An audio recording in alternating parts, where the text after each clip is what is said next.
டெலிவரிக்கு அப்புறமா என்னோட டம்மி சைஸ் பெருசாக இருக்குது, ரொம்ப கஷ்டமாக இருக்குது, நிறைய பேர் என்னங்க ப்ரெக்னெண்ட்டாக இருக்கீங்களா அப்படின்னு கேட்குறாங்க.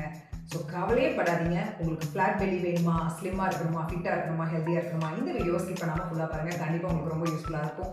இன்றைக்கி நம்ம ஃப்ளாட் பெல்லி பார்ட் 3 நம்ம பார்க்க போகிறோம். ஸோ ப்ரெக்னன்சிக்கு அப்புறம் டெலிவரி பண்ணதுக்கு அப்புறமா உங்களுக்கு வந்திருக்கிற அந்த பெல்லியை எப்படி நம்ம ஷ்ரிங்க் பண்ண வைக்கிறது அப்படிங்கிறதுக்கு உண்டான ஒர்க் அவுட்ஸ் தான் நம்ம பார்த்துக்கிட்டு இருக்கோம். பார்ட் 1 அண்ட் பார்ட் 2ல சில பேசிக் ஒர்க் அவுட்ஸ் பார்த்தோம். இன்னைக்கு பார்ட் 3ல நெக்ஸ்ட் லெவல் ஒர்க் அவுட்ஸ் நம்ம பார்க்க போகிறோம். இந்த ஒர்க் அவுட் வந்து உங்களோட கோர்ஸை ஸ்ட்ரென்தன் பண்ணுறதுக்கு, இருக்கிற மசில்ஸை டைட்டன் பண்ண, இது எல்லாமே வந்துட்டு லோ இம்பேக்ட் ஒர்க் அவுட். இது உங்களோட கோர்ஸை ஸ்ட்ரென்தன் பண்ணுறதுக்கு, ஆப்ஸை டோன் பண்ணுறதுக்கு ஹெல்ப் பண்ணும். ட்ரெடிஷ்னல் செட்டப்ஸ் இல்லைனா ஹெவி க்ரன்ச்சஸ் பண்ணுறீங்க அப்படின்னா சம்டைம்ஸ் நம்மளுக்கு டெலிவரிக்கு அப்புறம் இருக்கக்கூடிய தொப்பைக்கு வந்துட்டு it might make it worse by pushing your stomach out.